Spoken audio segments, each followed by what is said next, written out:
Koji su novi modeli licenciranja Cognos BI rješenja, otkriva Klemen Dragar, SPSS and Cognos BI Sales Leader u IBM-u. Dobar dan i sa moje strane. Moje ime je Klemen Dragar, dolazim iz Ljubljane. Evo, pokušat ću pričati na hrvatskom, ali izvinjavam se ako mi ne ide baš najbolje. Zbog toga jednom sam radio prezentaciju na hrvatskom pa sam pokušao sve prijevesti na vaš jezik. Pa priča je išla dobro, ali kad su neki vidjeli kako sam to prevodio, su rekli ajde sljedeći put stavi slajdove na engleskom pa ti pričaj na hrvatskom. Tako da ću danas imati slajdove na engleskom, zato se izvinjavam, ali mislim da niko neće imati problema s time. Znači, ja pokrivam u ovom region mislim bivšu Jugoslaviju, prediktivnu analitiku, o čemu se priča o SPSS-u i isto Business Intelligence, Cognos BI. Živim u Ljubljani, radim za IBM 9 godina i danas sam došao da vam otpričam šta se promijenilo u načinu licenciranja od prošle godine, jer su stvarno velike promjene. Ja mislim da na bolje za vas, vi ćete reći na kraju da li to istina ili ne. I na kraju da odgovorim na vaša pitanja. Znači, novo licenciranje je počelo sa verzijom 10, znači zvanično 10.2.1. Sada zadnja verzija je 10.2.2. Ne znam na kojim verzijama ste vi. Ne ide, mislim, čuli ste puno o novim funkcionalnostima, a ja ću danas više pričati o tome kakvi su novi modeli i kakve su nove, kako da kažem, available versions, kao verzije, kakve su nove verzije, da. Imate tu i moj e-mail i broj, tako da ako bude nekih pitanja dodatno, vi ćete dobiti ove materijale, prezentacije, možete se obratiti na mene nakon toga. Ali prije nego što počnem priču šta je novo u licenciranju, želio bi vam nešto drugo objasniti. Razliku između business intelligence i analitike. Jer iz mog iskustva kad idem od korisnika do korisnika i kad pričamo, češće se mi događa da mi korisnici kažu mi već radimo analitiku. I onda idemo u priču šta one rade i vidim da radi običan reporting. I to sam htio ispričati ne na previše sufikastan način, nego na jako jednostavan koji će sigurno svaki razumjeti. Znači, to vam je nekako slično kao vožnja kola. Kad vi vozite kola i kad ste imali 18 godina, kad ste išli u ovu autoškolu, uvijek vam je instruktor govorio gledaj ovo ogledalo iza. I kad ste imali finalnu vožnju, niste položili ako niste gledali, ako vas nije gledao. Zbog toga je jako bitno šta se dešava iza vas. A da bi vi došli na cilj i da bi varno stigli na cilj, trebate da gledate i na ovaj sprijedni vetrobran, ako sam to pravo rekao. Jer ako ne gledate, onda ćete se zaletiti nekamo. I isto vam je sa business analitik pričom. Znači, svi vi ovdje u sobi već jako dugo i dobro radite business intelligence, što znači reporting. A što znači da vi imate dobar uvid u vaš biznis, znate šta se desilo, znate koliko korisnika vam je otišlo, koliko ste imali prometa, kakvi su neki trendovi, kakve imate neke zaloge, šta je bilo, šta se desilo. Ali problem u tome je kad se nešto desi, onda se već desilo. I jako teško je to promijeniti. Recimo, meni i Josipu se desilo da smo prije par dana ili prije 7 dana, ja sam danas na lošem glasu, izboljeli. Šta ću sada? Sad se borim, uzimam neke tablete, investiram u ljekarstvo i to da mi bilo što prije bolje. I što vama pomaže ako vi imate u reportu da vam je 50 korisnika otišlo u drugu mrežu operatera? I šta vama znači ako vi znate da vam je promet upao za 5%? Mislim, sve je to super. To su neke statistike koje vi trebate da imate. Ali to se već desilo i to ne možete promijeniti. I zbog toga je IBM uveo ovu priču prediktivne analitike i SPSS alata koji vam pomažu integrirani u Cognos BI da vi vidite u budućnost. Da radite segmentaciju vaših klijenata, segmentaciju vaših biznisa, da radite neke mikrosegmente i na osnovu toga radite neki offer. Danas je jako popularno neke televizijske reklame, billboard, svi dobijete poštom neke reklame od retailera, od sviga. I šta? Ako iskreno sebe odgovorite na pitanje, to bacite. Uopće ne promijenite više. Recimo šta se dešava u Ljubljani, ne znam da li vi imate isto. Kad vi gledate televiziju, sad svaki operater vam nudi mogućnost da vi gledate neki film, neke odaje od dnevnih, šta god, za 3 dana kasnije. Mislim, za 3 dana nazad. I ljudi uopće ne gledaju ništa više uživo. Zbog toga, jer kad one otvore kao TV channel, ima toliko reklama da uopće ne može pogledati film. Vjerovatno je ovdje isto. Zbog toga oni gledaju danas, mislim, jučerašnji film danas, zbog toga jer kad dođe do nekih reklama, oni jednostavno prevrte to dalje i uopšte, neka kompanija koja je platila neki TV advertisement, bacila je novac nazad. I sad, svi vi koji koristite business intelligence, koji koristite reporting, imate puno nekih podataka, ali trebate da radite neku inteligenciju. Inteligenciju da znate šta će se desiti u budućnosti. Kad vi radite segmentaciju, radite neke mikrosegmente. Prije 5 godina, kad smo pričali o segmentaciji, rekli smo, ok, ja imam 500.000 korisnika. Od tih 500.000 korisnika ja ću ih razdijeliti na 10 segmenata i svaki segment ću obratiti drugačije.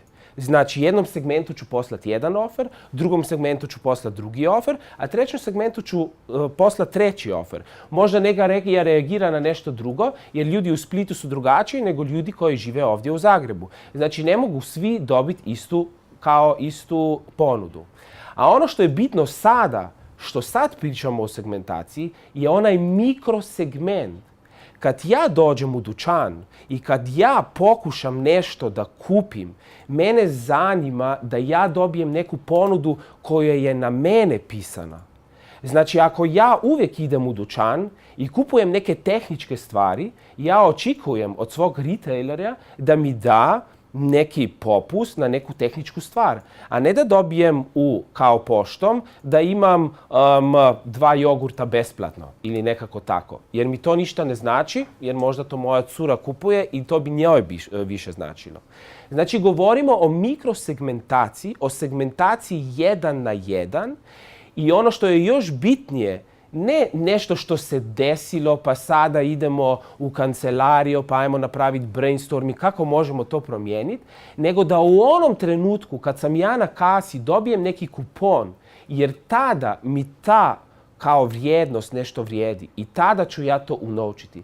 I zbog toga vi možete napraviti cross-sell, upsell, market basket analysis. Imamo puno referencija ovdje u regionu, mislim u Sloveniji, u insurance, u bankarstvu, u telkotu, koji to već radi.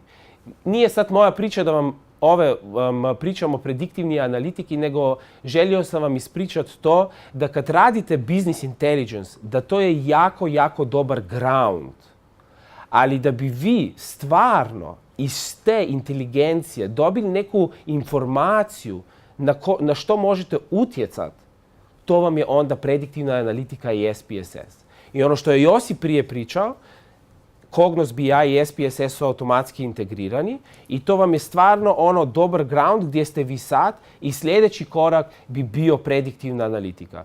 Znači, ako neko misli, ako upotrebljava neke BI toolove, da je to već analitika, to nije analitika. Nego analitika je ono da ja znam šta je ispred mene. Znači, meni je važna informacija da dobijem sa 90% vjerodostojnoće da mi neki klijent će preći iz jedne mreže na drugu mrežu. Da mi jedan neće više kupovat u jednom dućanu, nego će ići u Konzum ili iz Konzuma negdje drugdje. I onda, ako ja znam da je taj korisnik vrijedan za mene, onda mi se isplati da mu pošaljem pismo ili neku vrijednost, jer još mogu da ga zadržim. A kad vi radite reporting i vidite da vam je promet padao za 10%, već vam je pao, sve super, ali direktor neće biti zadovoljan. Zamislite ako dođete do direktora pa mu kažete, evo ovih 50 klijenata nam je jako, jako bitno, jer imaju puno prometa, puno nam profita rade, ali neke statistike i analize nam kažu da će vjerovatno otići, pa pratite neku kampanju.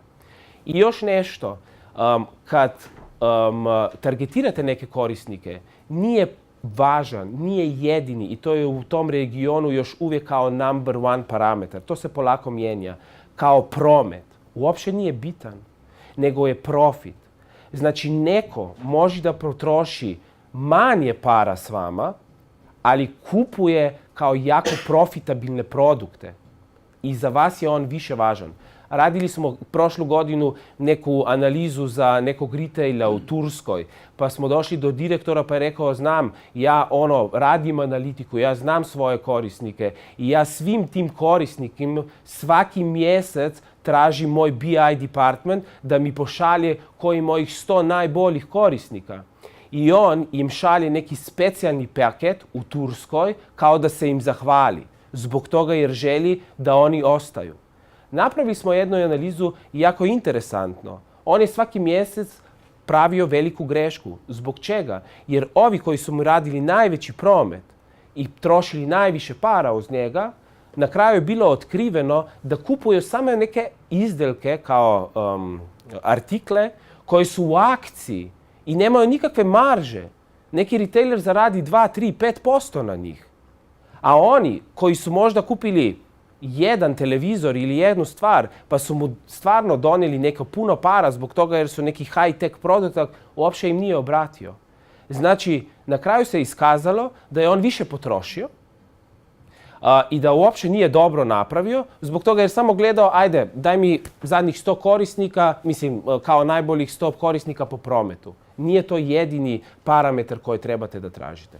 Ok, nadam se da sam vas ubjedio da je kao analitika sljedeći step i poslovna inteligencija kod toga vam sigurno može pomoći. Idemo sad na ono zbog čega sam ovdje. Inače sam biznis čovjek po duši, u IBM zadužen za prodaju, pa tako mi možete otpustiti. Znači, ja ću pokušati ako to... Moj uvod je bio kraći. Znači, ja se nadam, ali ovaj video sam našao na YouTube, nadam se da će ovo raditi, ali na totalno drugačiji način, kao što sam ja opisao i što postoji u teoriji, ćete vidjeti kako izabrati BI platformu, jer ste svi vjerovatno već nekada gradili kuću, a neki koji niste, nadam se da ćete uskoro.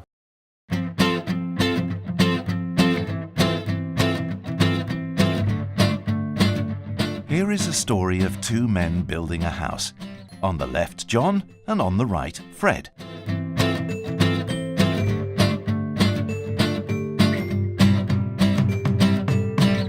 John's house is developing fast. It looks beautiful. It's so great. But how's Fred doing with his house? Fred takes some more time to build a good foundation and security infrastructure for his house to make sure it is solid. He is prepared for all kinds of additions. A carport, a bedroom, a new kitchen. John wants a carport too, but he has trouble with his foundation, so that will not be easy. That's gonna cost. That's gonna cost. Fred doesn't have to touch his savings. For him, any change costs far less. Fred is very happy with the results, now and in the future. Fred has less problems to solve and is glad to have invested in a good foundation. Let's check. Author once, use anywhere, check. Security built in the core. Check. Owned by business users. Check. Spend less money over time. Check. Ok. Znači, samo za početak, želio sam vam pokazati zadnji Gartnerjev slajd. Neću puno pričati o tome, ali samo da vidite da je IBM u vrhu analitike i u vrhu business intelligence-a, tako da nije ono to samo da vam ja sad nešto ispričam, nego vidite kao šta nas glavni analitičari vide o tome. Evo, idemo na priču šta se promijenilo. Znači, novo licenciranje vam vrijedi od prošlog jula 2014. Znači, sad će biti već 8 mjeseci. I novi licenčni model je puno jednostavniji jer nema toliko veliko različitih licenci i mi mislimo da je jako prihvatljiv za nove korisnike, barem po prvom feedbacku koji dobijemo. Znači, imali smo puno nekih rolova u starom modelu, bilo ih je više nego 15 i sad smo to sve promijenili u 4+1 rolu u kojoj ću pričati malo više jer je nova rola. Znači, svi vi korisniki koji već imate Cognos BI, za vas to ništa ne znači jer će se u sistemima sve automatsko prebaciti na nove licencije i automatsko upgradeati, tako da kad vi sljedeći put platite ovi renewal, vidjet ćete već u sustavu novo ime licencija. A ja ću vam danas nekako spojiti staro ime sa novim imenom i neko staro ime koje ne postoji više i vi možete to upgradeat, a možete i ostati na tom modelu, ali dobijete puno nekih novih funkcionalnosti uz to. Znači, imamo sad samo dvije role, kao neki basic offering i premium offering. I sad većina rola je bilo oduzeto, tako da i vi kao stari klijenti ne možete, ako želite dokupiti neke nove licencije, ne možete više dokupivati vaše stare role. Recimo, neki koristite consumer licence, neki professional, imate različite Cognos BI licencije, znači to više ne postoji. I ako ćete tražiti to na webu, ako ćete tražiti ta imena od poslovne da bi dodatne kupili, znači danas smo zbog toga napravili ovaj event da ćete se upoznati s novim imenima, ali ne trebate sad pisati jer ćete dobiti ove prezentacije pa ćete vidjeti to. Znači, ove 4+1 rola postoje, znači forward looking analyst, architect, onda administrator, Analytics Explorer, što je naprednija BI rola i neka basic rola Analytic User. I onda Information Distribution, koja ne može da se kupi kao pojedinačno, znači na usera. Prije je bilo to slično, znači ta rola vam je slična prošli roli koji je bio recipient, ako je ko imao.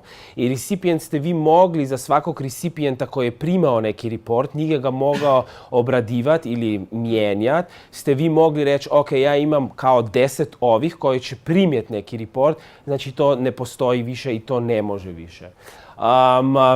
Ali sve ostale licence su vam available još uvijek kao user-based ili možete PVU-based.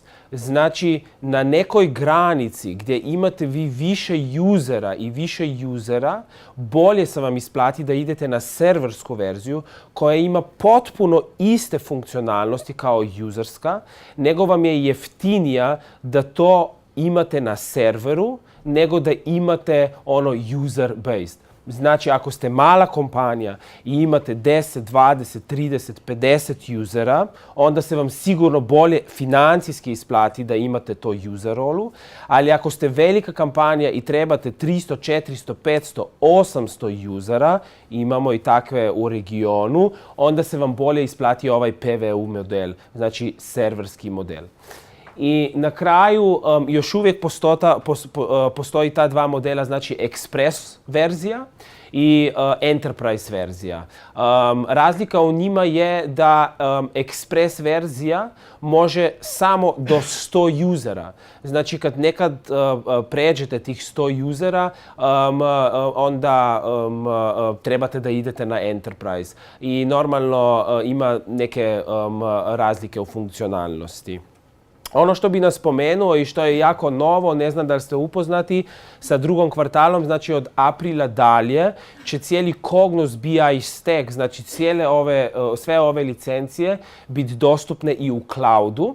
Znači model koji je IBM imao do sada je bio da ste vi kupili licencu, vi ste joj instalirali na svoju mašinu, na svoj laptop ili na server i koristili joj in-house, ali sad IBM sa cijelim onim software stackom ide isto u to priču software za servis. Samo da znate, ako vam je to neki model u kojem razmišljate, i to je mogućnost i isto vam poslovna može kod toga pomoći. Ali samo da znate da i kod nas to postoji, jer mislim da je jako bitno.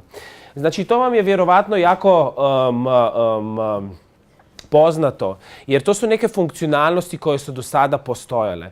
Znači nije da ste svi koristili sve, ali do sada ste mogli ići do IBM-a i reći evo ja bi radio mobile i kupili ste samo mobile. Ili ste kupili administratora ili bilo kojih od ovih feature-a, ako mogu da kažem.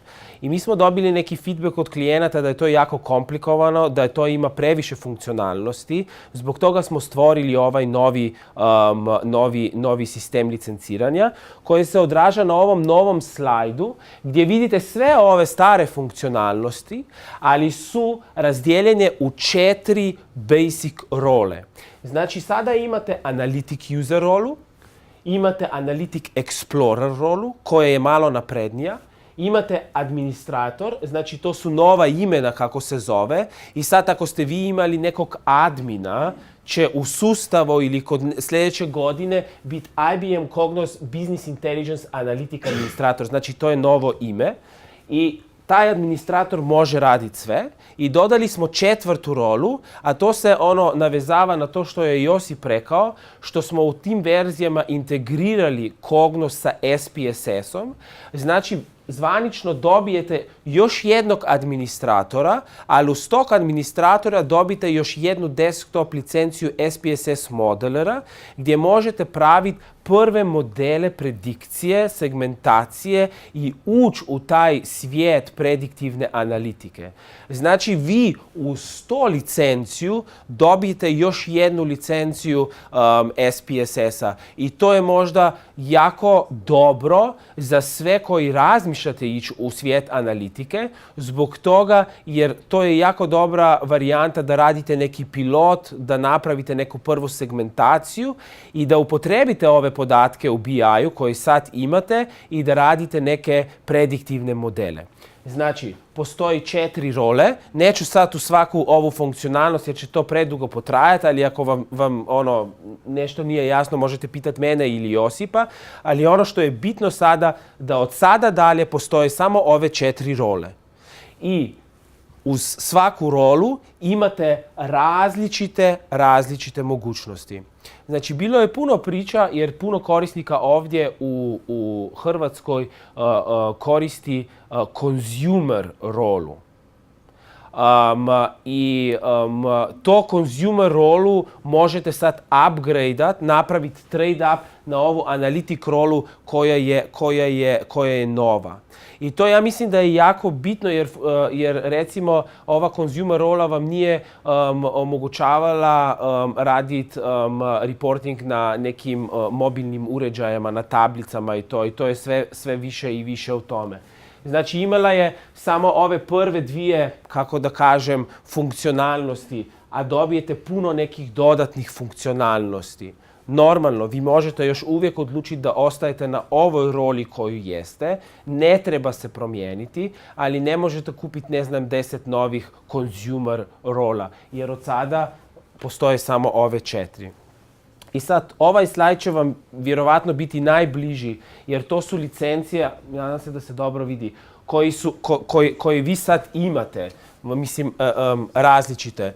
Znači, ova rola, Forward Looking Architect, to je rola ista kao sad arhitekta, znači onaj koji je imao admin licenciju, samo se joj doda, uključena je i ovaj SPSS modeler rola. I to do sada uopće nije postojalo. Znači, zbog toga nema nikakvog linka. Znači, svi koji ste imali BI arhitekt, nekad se zvalo Cognos BI arhitekt, onda se zvalo Cognos administrator, to je sad ovo novu rolu. Znači, u sustavu se je to automatsko već prebacilo i kad ćete raditi održavanje, će novo ime biti Analytic Administrator, Cognos BI Analytic Administrator, pa da vas samo ono ne zbuni šta je sad to, da mislite da je to neka druga licencija. Znači, to je potpuno ista licencija, samo da se drugačije zove. Ništa vas ne košta, ništa ne trebate da napravite, a u automatsko je u sustavu to sa 1.1. bilo prebačeno na ovo novo ime. Znači, neki koji ste imali i koji imate professional autor ili advanced business autor, to se automatski preslikava na Analytic Explorer, koja je naprednija rola. To su funkcionalnosti koje ovdje pokrivaju. Dobit ćete ove materijale pa da vidite koje imate, a za dodatna pitanja uvijek možete do mene ili do poslovne. I onda ova treća licencija, oni koji je bio do sada BI user ili business autor ili business analyst ili enhanced consumer, znači imali smo consumer i enhanced consumer, automatsko se prebacuju u analytic usera, koji ste opet vidjeli na prošlom slajdu gdje je.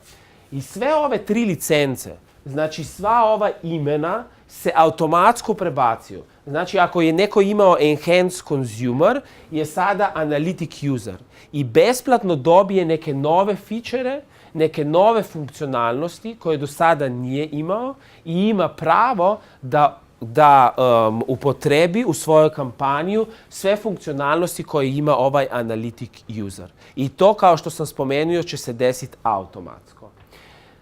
Ono što sam prije remote recipient i recipient, znači to ne postoji više i prije je to bilo authorized user, što sada zovemo information distribution. I zbog toga jer je prije to bilo user-based i sada je serverska licencija, to se isto može prebaciti iz recipient user na ovaj PVU, ali to je treba ručno da napravimo mi. A možete ono još uvijek da napravite.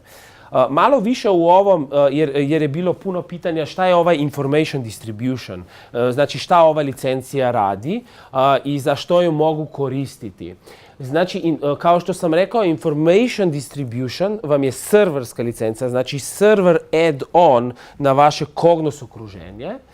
I tipični primjer uporabe je da vi svi koji radite neke reporte, distribuirate taj report nekoj skupini, recimo putom maila, kao što je bilo pitanje prije, i taj na drugoj strani samo primi ovaj report. Znači, ne može ništa da promijeni, ne može ništa da zamijeni, nego ga samo ono primi. I tipičan, recimo, primjer je neka kompanija koja ima puno nekih dućana i sad zvanično svake sedmice pošalje ili kreira neki report za store menadžere i to i samo distribuira to po cijeloj regiji Hrvatske. To vam bi bilo, recimo, to. I to vam znači ovaj connection. I sada, kakve su ove trade-up opcije? Uvijek možete iz opstojećeg ići na gore. Znači, kao što sam rekao, ovaj BI consumer koji imate možete pretvoriti u analytic user ili u analytic explorer.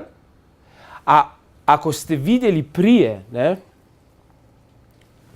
recimo, te sve licencije će se automatsko pretvoriti u novo ime, tako da recimo ako ste imali enhanced consumer ili BI user, to je po novom, već sada u sustavu i već sada imate pravo koristiti ovu licenciju besplatno, možete na Analytic usera, mislim, imate već Analytic usera, što znači da iz Analytic usera možete onda u Analytic Explorer i onda Analytic Administrator.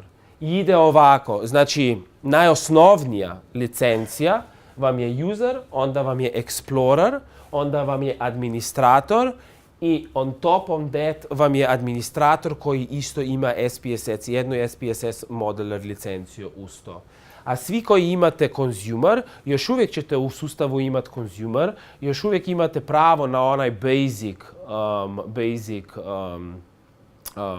rights, ali sada postoji neka promocija u IBM-u gdje dobijete dodatan discount ako ovu opstojeću consumer licenciju napravite trade up u Analytic user koja ima neke dodatne funkcionalnosti kao što ste vidjeli na prošlom slajdu.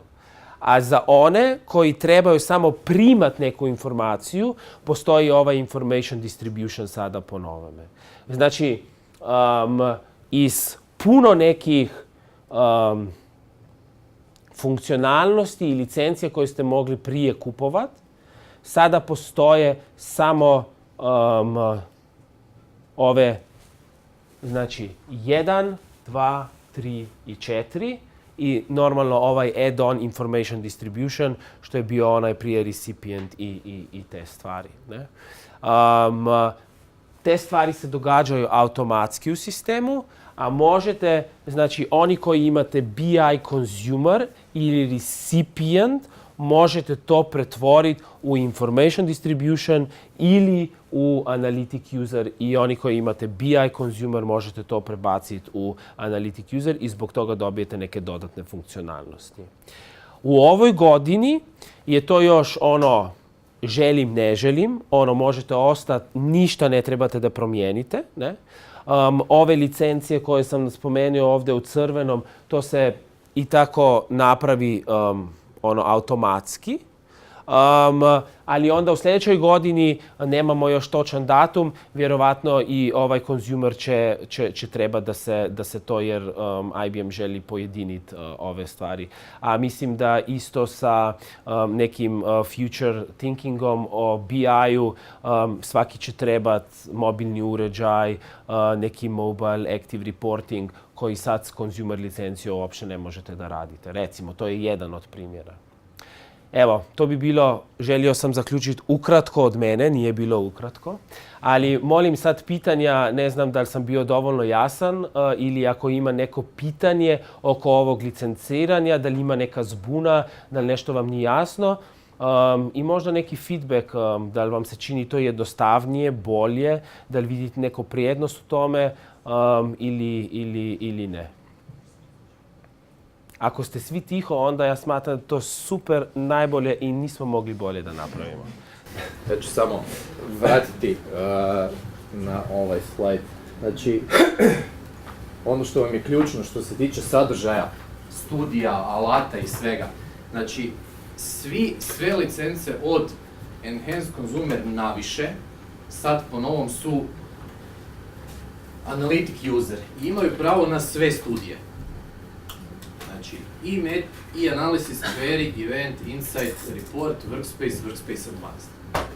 Znači, Enhanced Consumer naviše može raditi po novom i ad hoc izvještaje bez ikakvih dodatnih navoda. One licence koje su bile napredne, znači professional autor su bile one koje su imale i report, studiju i sve ono, to su ono, najjače licence bile. Međutim, neki od vas imaju i Advanced Business Autor. On je imao Query, Analysis Studio i možda još nešto. On sad po novome ima i Report Studio, i Workspace, i Workspace Advanced. Kasnije u ovom dijelu What's New ćete vidjeti da u principu ne postoji u ovoj novoj verziji velika razlika u korištenju, zapravo možete onako to dobro usmjeriti prema tipovima poslovnih korisnika koji profil Report studija će neko koristiti, jer Report studio je kompleksan za korištenje, ali sa korištenjem profila novih, a to ćete vidjeti u sljedećoj prezentaciji, možete napraviti svoju sažetiju verziju Report studija, a svi ovi useri, svi, znači od Analytic usera i Analytic Explorer, znači od Enhanced Consumera naviše mogu to koristiti. Znači s te strane ja mislim da je IBM napravio dobru stvar što je u principu cijeli taj analitički dio ili dio studija upakirao u zapravo jednu licencu, ajmo reći tako, koja je osnova za dalje.